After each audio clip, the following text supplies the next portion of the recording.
રાજ્ય સરકારની જળ સંચયની પ્રતિબદ્ધતાના ભાગરૂપે અમરેલીના ભૂખલી સાથડી ગામે નિર્માણ પામેલા નવનિર્મિત ચેકડેમ અને કોઝવેનું ઉર્જા અને કાયદા રાજ્યમંત્રી કૌશિક વેકરિયાના હસ્તે લોકાર્પણ કરવામાં આવ્યું હતું. અંદાજે ₹49.50 લાખના ખર્ચે તૈયાર થયેલા આ પ્રોજેક્ટથી 2.68 કરોડ લીટર પાણીનો સંગ્રહ થશે, જેનો સીધો લાભ 8 હેક્ટર ખેતીલાયક જમીનને મળશે. મંત્રીએ જણાવ્યું હતું કે આ જળ સંચય કાર્ય ભૂગર્ભ જળસ્તર વધારવાની સાથે કૃષિ વિકાસમાં મહત્વપૂર્ણ પાયો સાબિત થશે.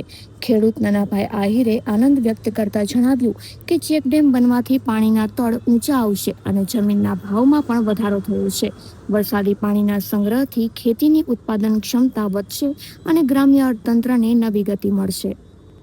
નાનાભાઈ ગોવિંદભાઈ આહિર અને આ ચેકડેમ ટૂંક સમયમાં અમારે પૂરો થઈ ગયો અને આ ચેકડેમ થવાથી અમારે ખૂબ ફાયદો છે ખેડૂતને. આ સીમે ઓછામાં ઓછા 2,500 વીઘા જમીન છે, તો દરેક ખેડૂતને પાણી પડે તો ફાયદો થાય. અને જમીનના ભાવ વીઘે 2-3 લાખ રૂપિયા જેવું ભાવ અટાણે વધી ગયા. આ પાણી થાય તો ભાવ તો વધે અને ખેડૂતને બધાને ફાયદો થાય.